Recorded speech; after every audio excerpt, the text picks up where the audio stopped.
हाँ, तो प्यारे बच्चों, महक क्लासेस में एक बार फिर से आप सभी बच्चों का स्वागत है। तो बच्चों, आज अपन बात करेंगे क्लास 10th के इंग्लिश के पेपर के बारे में, ठीक है ना? तो बिल्कुल बच्चों, ऐसा ही पेपर आपका रहने वाला है। बस आप इसको तैयार कीजिए, इससे से ज़्यादा तैयारी कीजिए ताकि आपके नंबर और ज़्यादा अच्छे आ सके, ठीक है? तो चलो, अब हम ज़्यादा बात नहीं करेंगे और वीडियो को स्टार्ट करते हैं, ठीक है? तो जो सेक्शन नंबर ए है बच्चों, इसमें आपको पैसेज दिया जाएगा, ठीक है? इस पैसेज में से देखकर मतलब आपको आंसर देने हैं, ठीक है? तो इसका जो फर्स्ट क्वेश्चन है बच्चों, फर्स्ट क्वेश्चन देखो क्या कहता है। मैं आपको डायरेक्ट आंसर इसके बता देता हूँ, आप इसको जरूर सोल्व कर लेना, ठीक है। Who set in the dark forge near the furnace, यानी आग की भट्टी के पास मतलब कौन गया था। तो देखो बच्चों, ये यहाँ पे पड़ा, the master Smith and helper, ये दोनों गए थे। तो इसमें जो ऑप्शन नंबर सी है, बोथ ए एंड बी, यानी मास्टर स्मिथ और हेल्पर दोनों गए थे, तो ऑप्शन नंबर जो सी है वो हमारा क्या हो जाएगा, राइट आंसर हो जाएगा, ठीक है। फिर इसका जो दूसरा क्वेश्चन है बच्चों, इसमें क्या पूछा है, who showed charcoal into the maw of the furnace, ठीक है ना। तो इसमें बच्चों ऑप्शन नंबर जो ए है, द फायर बॉय, ये इसका क्या हो जाएगा, राइट आंसर हो जाएगा, ठीक है। फिर तीसरा क्वेश्चन देखें, द वेगाबोन्स केम द फोर्ज, ठीक है ना। तो वो अपने आप को गर्म करने के लिए आया था, ऑप्शन नंबर जो बी है इसमें राइट आंसर हो जाएगा, warm themselves in front of the fire, आग के सामने वो अपने आप को गर्म करने के लिए आया था, ठीक है। फिर जो चौथा क्वेश्चन है, who glanced casually and indifferently at the introducer, तो इसमें ऑप्शन नंबर जो ब है बच्चों, द मास्टर ब्लैक स्मिथ, ये इसका क्या हो जाएगा, राइट आंसर हो जाएगा, ठीक है।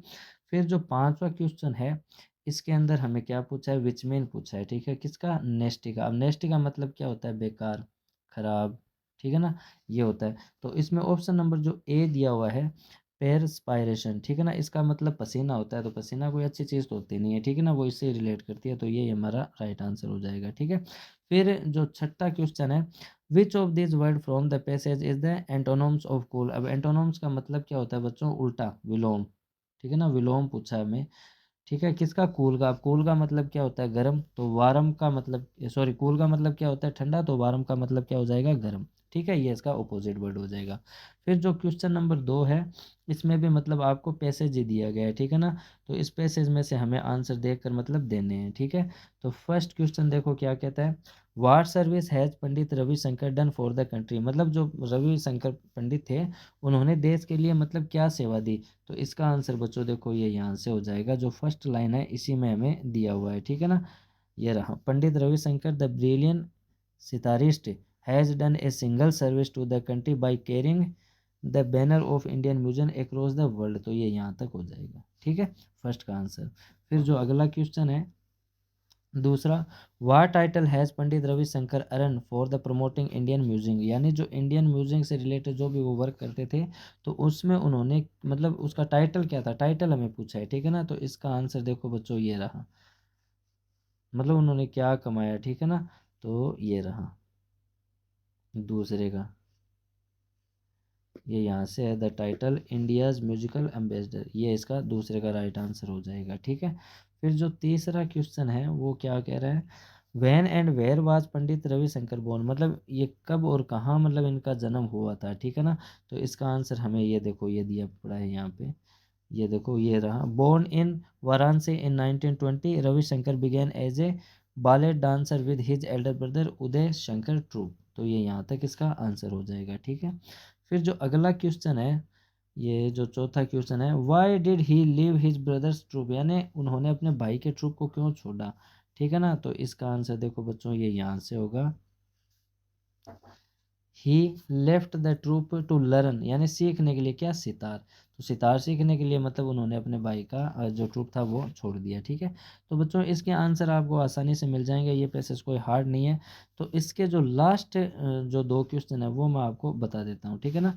तो देखो आठवां क्वेश्चन क्या कहता है, find from the passage the word which is opposite, opposite पूछा है, ठीक है ना।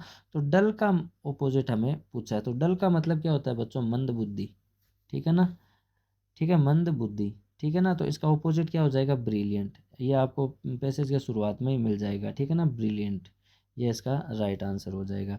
फिर जो अगला क्वेश्चन है, सिंगिंग इन ए ग्रुप, यानी एक समूह के अंदर गाना, उसे अपन क्या कहते हैं, इसमें भी आपसे बीच में नहीं पूछा है, ठीक है ना। तो ये देखो ये पढ़ा, ये रहा कोरल सिंगिंग, इसका मतलब भी क्या होता है, सामूहिक या फिर ग्रुप के अंदर गाना, ठीक है। अब जो सेक्शन नंबर बी है बच्चों वो है राइटिंग का सेक्शन का, ठीक है ना। तो इसमें आपसे क्या पूछा है तीसरे क्वेश्चन में कि आपको मतलब क्या बताना है, imagine you are Ranveer living in Kota, write a letter. Letter आपसे पूछा है, ठीक है ना, अपने फ्रेंड को लिखना है, नमन को। और किस चीज़ के बारे में, telling him how you celebrate, मतलब तुमने कैसे मनाया योर बर्थडे यानी आपका जन्मदिन लास्ट संडे को, ठीक है ना। तो उसके बारे में आपको अपने फ्रेंड को लेटर लिखना है। और उसके अथवा में क्या है, उसके अथवा में भी लेटर आया है। तो लेटर अथवा में क्या है, कॉन्ग्रेचुलेट आपको करना है किस चीज़ के लिए, विनिंग ए ट्रॉफी, ठीक है। तो इसके बारे में मतलब आपको बताना है। फिर जो चौथा क्वेश्चन है, चौथे क्वेश्चन में आपसे क्या पूछा है, स्टोरी पूछी है, ठीक है ना। तो स्टेज वाली है वो, ठीक है ना। और उसके अथवा में दिया आपको वो टेलर वाली, ठीक है ना, एन एलिफेंट एंड टेलर वाली स्टोरी है, ठीक है। तो आप इनको ज़रूर बच्चों याद कर लेना। पांचों में आपसे पैराग्राफ पूछा है, ठीक है ना। और किस चीज़ पे पूछा है, how I spent my last summer vacation, मतलब मैंने पीछे की गर्मियों की छुट्टियां कैसे बिताई, ठीक है। और उसके अथवा में आपसे शायद आपको दिया है, ये पिक्चर देख के आपको मतलब पैराग्राफ लिखना है। ये तो ड्रोनिंग चाइल्ड है, ठीक है ना, डूबता हुआ बच्चा, तो उस पर है ये पैराग्राफ, ठीक है। फिर सेक्शन सी की अगर बात करें बच्चों, तो सेक्शन सी में ग्रामर सेक्शन आपको दी हुई है, ठीक है ना। तो फर्स्ट ये चारों question correct form of the verb के हैं, ठीक है। तो फर्स्ट देखो बच्चों क्या कहता है, my aunt to India next month. अब नेक्स्ट मंथ यानी अगले महीने, ठीक है। और ब्रैकेट में हमें क्रिया दी हुई है कम। तो नेक्स्ट महीने यानी फ्यूचर की सेंस आ रही है, तो विल या सेल का अपन यूज करते हैं, ठीक है ना। तो विल कम, ये ऐसे आंसर हो जाएगा, ठीक है ना। My aunt will come to India next month, यानी मेरी जो चाची है वो अगले महीने मतलब आएगी, ठीक है। फिर इसका जो सेकंड पॉइंट है, इसमें देखो बच्चों वैन और वाइल का यूज हुआ है और प्लस वर्ब की सेकंड फॉर्म का यूज हुआ है। तो ये दो चीज़ जब भी आ जाए तो आपको हमेशा वाज वर और क्रिया में क्या यूज करना है, आईएनजी यूज करना है, ठीक है ना। तो ही सिंगुलर है इसलिए क्या आ जाएगा, वाज। और ब्रैकेट में हमें शाउट दिया है तो उसमें क्या लग जाएगा, आईएनजी, ठीक है। तो इसका आंसर हो जाएगा वाज शाउटिंग, ठीक है। फिर जो तीसरा क्वेश्चन है, यानी इसका जो तीसरा पॉइंट है, इसमें देखो आफ्टर या बिफोर आया है, ठीक है ना। लेकिन जब भी आफ्टर या बिफोर आता है तो अपन हैड प्लस वर्ब की थर्ड फॉर्म का यूज करते हैं, लेकिन कब, जब उसके साथ में हमें वर्ब की क्या दी हुई हो, सेकंड फॉर्म दी हुई हो। लेकिन यहाँ पे कौन सी फॉर्म आई है, कम आई है। कम फर्स्ट फॉर्म भी होती है और थर्ड फॉर्म भी होती है। और सेंस किसका आ रहा है, टुमारो का। तो इसका मतलब आफ्टर या बिफोर आया, यानी आफ्टर, आफ्टर प्लस बिफोर। अगर ये दो चीज़ आ रही है और प्लस सेंस आ रही है किसकी, फ्यूचर टेंस की आ रही है ना, तो आपको हमेशा कौन सा टेंस लगाना है यहाँ पे, फ्यूचर परफेक्ट टेंस। ये बात आप ध्यान रखना, ठीक है ना। तो फ्यूचर परफेक्ट टेंस की हेल्पिंग वर्ब क्या होती है, विल। आई के साथ आप विल भी लगा सकते हो, सेल भी लगा सकते हो, ठीक है। सेल, हैव, और जो यहाँ पे फिनिश दी है उसकी थर्ड फॉर्म क्या हो जाएगी, फिनिश्ड। तो ये इसका बच्चों राइट आंसर हो जाएगा, ठीक है। फिर जो अगला क्वेश्चन है चौथा, ये कह रहा है by the 10th of this month. तो ये जब भी आए by the end of this month या by the end of this week, ऐसे जब भी आता है तो फ्यूचर परफेक्ट टेंस होता है। लेकिन इसके दूसरे पार्ट को देखो बच्चों आप, इसमें सिंस या फॉर प्लस टाइम आया है। इसका मतलब ये बन गया, यानी फ्यूचर की सेंस के साथ ये बन गया फ्यूचर परफेक्ट कॉन्टिन्यूअस टेंस, ठीक है ना। तो आई के साथ आप क्या यूज करो, शैल का, ठीक है। फिर लगाओ आप हैव, और बी की फॉर्म का यूज करना है तो आप यहाँ पे लगा दो been. Shall have been in this house for 1 year, ये इसका राइट आंसर हो जाएगा, ठीक है। फिर जो सातवां क्वेश्चन है बच्चों, इसमें आपसे डायरेक्ट इनडायरेक्ट के बारे में पूछा है, ठीक है ना। तो ये डब्ल्यू एच वर्ड वाला सेंटेंस है, ठीक है। तो डब्ल्यू एच वर्ड सेंटेंस जब भी होता है तो अपन क्या करते हैं, मतलब सेटू को आस्कट में बदलते हैं, ठीक है ना। द प्रिंसिपल, मैं प्रिंसिपल को शॉर्ट में लिख रहा हूँ, ठीक है। सेटू किस में बन जाएगा, आस्कट के अंदर, ठीक है। फिर द पियोन, ठीक है, ये बन गया। अब बात आती है मतलब कनेक्टिव की। तो जब भी डब्ल्यू एच वर्ड आए तो आप डब्ल्यू एच वर्ड से ही वाक्य को स्टार्ट कर दो, तो ये वाई है ऐसा कैसा आ जाएगा। अब वाक्य को आप बना दो सिंपल सेंटेंस, लेकिन इसमें आया है नेगेटिव का सेंस, तो पहले आप प्रोनाउन को बदल दो, यू सेकंड फॉर्म है, पियोन के अनुसार ही या फिर सी बन जाएगा, ठीक है, ही। अब डिड नोट आया है, आया ना। तो डिड नोट को अपन किस में चेंज करते हैं, हैड नोट के अंदर। अब हैड नोट क्यों बनाया, क्योंकि इधर देखो पास्ट टेंस दिया हुआ है, तो ये हो जाएगा हैड नोट, ठीक है। अब हैड का यूज हो रहा है तो वर्ब भी कौन सी आ जाएगी, तीसरी आ जाएगी, तो यहाँ पे हो जाएगा गिवन, ठीक है। फिर the fill to the librarian, ठीक है ना। ये लाइब्रेरियन की मैं शॉर्ट में लिखूँ तो यस्टरडे का अब क्या बदल जाएगा, द प्रीवियस डे के अंदर, ठीक है ना। तो इसको आप बदल दो, द प्रीवियस डे, ये इसका राइट आंसर हो जाएगा, ठीक है। अब उसके बाद जो दूसरा पॉइंट है उसमें हमें क्या पूछा है, the mother said may God bless you with success. तो ये विश वाला सेंटेंस आ चुका है, ठीक है ना, मतलब आशीर्वाद वाला इंपरेटिव। तो इसमें अपन सेड को किस में बदल देंगे, विश्ड में बदल देंगे, the mother wished, the mother wished that. ठीक है। अब सब्जेक्ट को पहले ले लो, गॉड माइट, गॉड मे का क्या हो जाएगा, माइट हो जाएगा, पास्ट फॉर्म आएगी, गॉड माइट ब्लेज।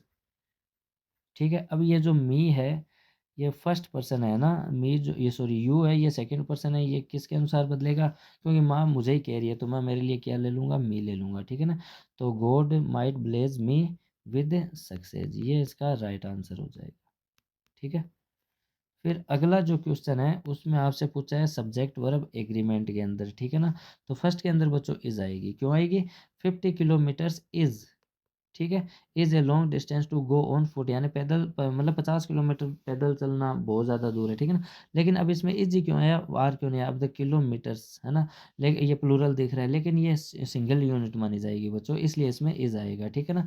फिर जो इसका सेकेंड पार्ट है उसमें भी हमें सिंगुलर का ही यूज़ करना है, इसमें भी क्या आएगी, वाज आएगी, क्योंकि मैनी का यूज़ हो रहा है, मैनी ए। ठीक है ना। तो इसका जब भी यूज़ हो तो आपको मतलब सिंगुलर हेल्पिंग वर्ब ही बननी है। ठीक है ना।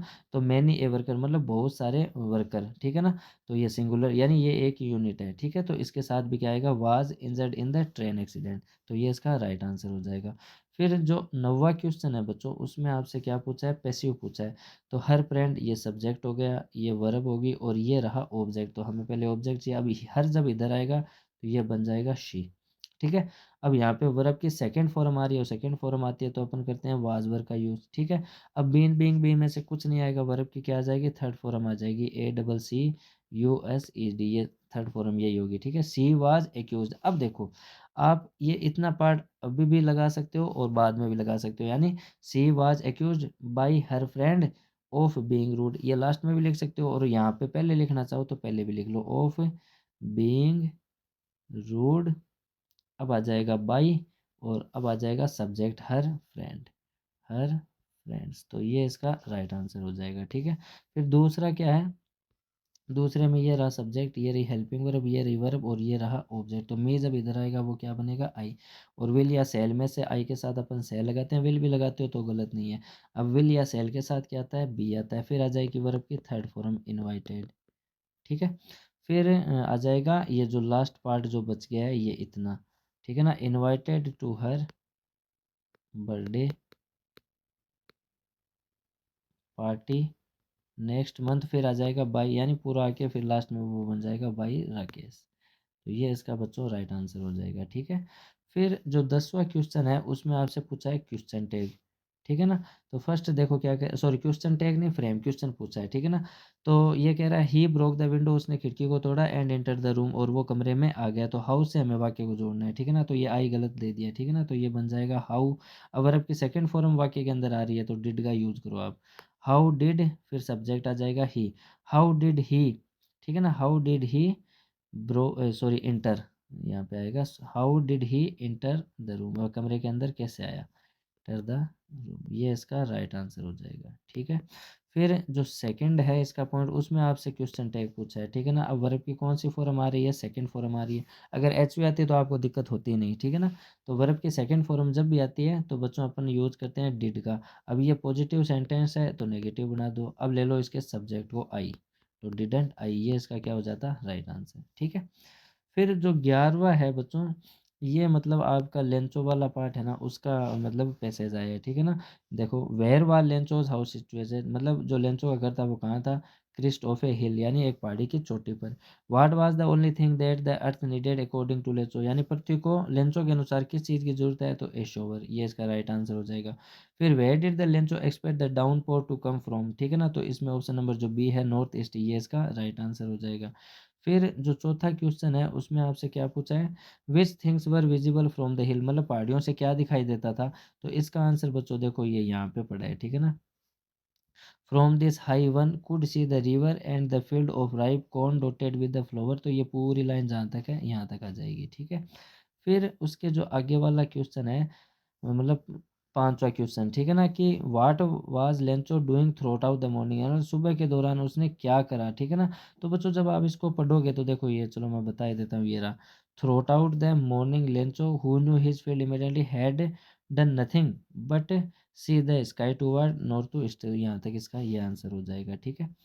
फिर जो इसका छठा क्वेश्चन है, यानी वो क्या कह रहा है, फोरकास्टेड, ठीक है ना। फोरकास्टेड का मतलब बच्चों क्या होता है, भविष्यवाणी करना, ठीक है ना। तो लेंचो ने भी तो करी थी, ठीक है ना, भविष्यवाणी करना, तो लेंचो ने भी करी थी, तो इसका आंसर बच्चों देखो ये रहा, ठीक है ना। ये प्रेडिकेट, प्रेडिकेट का मतलब यही होगा, ठीक है ना। तो ये इसका राइट आंसर होगा, विच भी ने पूछा है आपसे, ठीक है। फिर इसके अथवा में भी आपको पैसे दिया हो तो दो में से एक करना है। तो ये है आपका वो कुर्ग वाला, तो ये भी कोई हार्ड नहीं है बच्चों, ठीक है ना, इसमें भी आप कर सकते हो। अब जैसे कुर्ग कहाँ था, मैसूर एंड बेंगलोर के बीच था। फिर what cover 30% of the district Kodagu are, मतलब कोडागू की जो मतलब जो जिला है वो मतलब 30% किससे कवर है, तो एवरग्रीन ट्रीज से है, ठीक है ना। तो ये आंसर हो जाएगा। फिर the special feature of Coorg, मतलब कुर्ग की सबसे खास चीज़ क्या है, रेन फॉरेस्ट है, स्पाइसेस एंड कॉफ़ी प्लांटेशन है, ठीक है। ये इसका राइट आंसर। तो ये बच्चों आप कर लेना, मैं आपको लास्ट वाला बता देता हूँ। विच मीन इसमें पूछा तो नॉट सेंसिबल का मतलब क्या होता है बच्चों, ना समझ, ठीक है ना, ना समझ। तो इसका मतलब ये हो जाएगा, देखो ये रहा मार्टेल, ठीक है ना, ये इसका राइट आंसर हो जाएगा। विच मीन पूछा ना, तो उसका भी मतलब यही होता है, ठीक है। फिर उसके बाद ये सेक्शन जो डी है, इसमें बच्चों आपके आ जाते हैं क्वेश्चन आंसर, ठीक है ना। तो इन क्वेश्चन आंसर को आप जरूर बच्चों तैयार कर लेना, ठीक है ना। तो पहला क्वेश्चन क्या है, the author tell Coorg piece of heaven how, ये कुर्ग से आया है, ठीक है ना। मतलब जो अथर है, जो लेखक है, वो कुर्ग को क्या बताता है, ए पीस ऑफ हेवन, यानी स्वर्ग का एक टुकड़ा बताता है, लेकिन हाउ कैसे, ठीक है। तो ये याद करना। फिर सेकंड क्वेश्चन आया टी फ्रॉम आसाम से, what magical effect does tea leaves contain, ठीक है, ये आप याद कर लेना। फिर जो तीसरा क्वेश्चन है, राइट द बिहेवियर, आपको उस व्यवहार को लिखना है, किसका, मिस्टर केसिंग का, एज ए टीचर, एक टीचर होने के नाते, तो ये आया एनी फ्रैंक वाला, ठीक है। फिर जो चौथा क्वेश्चन है, do you think all young bird are afraid to fly first time, मतलब जितने भी पक्षी थे वो पहली बार में डरने से डर रहे थे, तो ये आया to fly, two stories about flying, ठीक है ना। तो इनमें से आपको करने तीन ही है, अटेम्प्ट आपको तीन ही करने हैं, ठीक है ना। लेकिन ये क्वेश्चन आप याद कर लेना, आपको बहुत काम आएंगे। फिर जो 13वां क्वेश्चन है, उसमें आपसे मतलब कि कितने 80 वर्ड में आपसे पूछा है, ठीक है ना, 80 शब्दों में, 5 नंबर का एक एक करना है आपको, ठीक है ना। तो पहला क्वेश्चन क्या कह रहा है, what do you know about Misbil journey to London, मतलब आप क्या जानते हो मिसबिल की जो जर्नी थी, यात्रा थी लंदन तक, ठीक है ना। तो ये मिसबिल टू ओटर से आया है, ठीक है। फिर how do you like the character of the post master in the story a letter to God, तो ये लेंचो वाला लेसन है ये, ठीक है ना। तो आपको पोस्ट मास्टर के बारे में बताना है, ठीक है। फिर जो 14वां क्वेश्चन है, उसमें आपसे क्या पूछा है, मतलब 40 शब्दों में आपको उत्तर देने हैं, ठीक है ना। और करना क्या है, एक ही, what was the second reason of fight between Natalya and Lomov, यानी जो नतालिया और जो लोमो था, उनके बीच दूसरी बार लड़ाई होने का क्या कारण था, तो ये प्रपोजल वाला है, ठीक है। फिर दूसरे में भी यही आया प्रपोजल का, ये एक 3 या 4 नंबर का फिक्स आएगा बच्चों, ठीक है ना। Draw a character sketch of Lomov, Lomov के बारे में आपको बताना है, ठीक है। फिर जो 15वां क्वेश्चन है, ये आपसे पोएम के क्वेश्चन पूछे हैं बच्चों, ठीक है ना, ये पोएम के क्वेश्चन है। और सेकंड वो कस्टर्ड वाला है, ये ज़्यादा इजी है, तो आप दोनों में से कोई से कर लेना। राइम स्कीम आपसे ज़रूर पूछेगा, ठीक है ना। तो देखो यहाँ पे मस्टर्ड और यहाँ पे फ्लस्टर्ड, तो इसको भी ए मानो, इसको भी ए मान लो, ठीक है। यहाँ पे ब्लिंक और यहाँ पे थिंक, तो ये हो जाएगा बी दोनों में, ठीक है। फिर क्या है, एग्री और फिर मी, तो ये सी हो जाएगा। तो ए बी बी और सी सी, ये इसकी राइम स्कीम हो जाएगी। तो ये मतलब देख के बच्चों आपको आंसर देने हैं, तो आप इसको ज़रूर सोल्व करना, ठीक है। फिर जो 16वां क्वेश्चन है, इसमें आपसे क्या पूछा है, मतलब 20 शब्दों में आपसे मतलब पूछे हैं, दो दो नंबर के ये रहने वाले हैं, ठीक है ना। तो ये पोएम के क्वेश्चन है, how will the world and twice, ठीक है ना। तो ये फायर एंड आइस से आया है। फिर सेकंड जो क्वेश्चन है, what happen to the house where the trees move out of it, मतलब उन घरों में क्या होगा जब घर से मतलब पेड़ बाहर चले जाएंगे, द ट्रीज पोएम से आया है, ठीक है। फिर what message does the poem give, मतलब जो पोएट है वो क्या संदेश देना चाहता है, कौन सी पोएम है, ए टाइगर इन द जू में, ठीक है ना। तो ये बच्चों आप तैयार ज़रूर करना, आपको हेल्प बहुत ज़्यादा मिलेगी, ठीक है। फिर जो 17वां क्वेश्चन है, उसमें आपको कोई एक करना है, ठीक है। तो फर्स्ट क्वेश्चन देखो, how can you say that Mr Pumphrey is an animal lover, मतलब आप कैसे कह सकते हो कि मिस्टर जो पंपरी थी वो मतलब जानवरों से मतलब बहुत ज़्यादा स्नेह करती थी, तो ये किससे आया, द ट्रिम्फ ऑफ सर्जरी। फिर इसका जो सेकंड है, राइट डिफरेंट, आपको अंतर बताना है बिटवीन किसके बीच में, अनिल एंड हरी सिंह के, ठीक है ना। तो ये थीप्स स्टोरी वाला है, ठीक है। फिर जो 18वां क्वेश्चन है, इसमें से आपको दो करने हैं कोई, ठीक है, दो दो नंबर के आएंगे ये।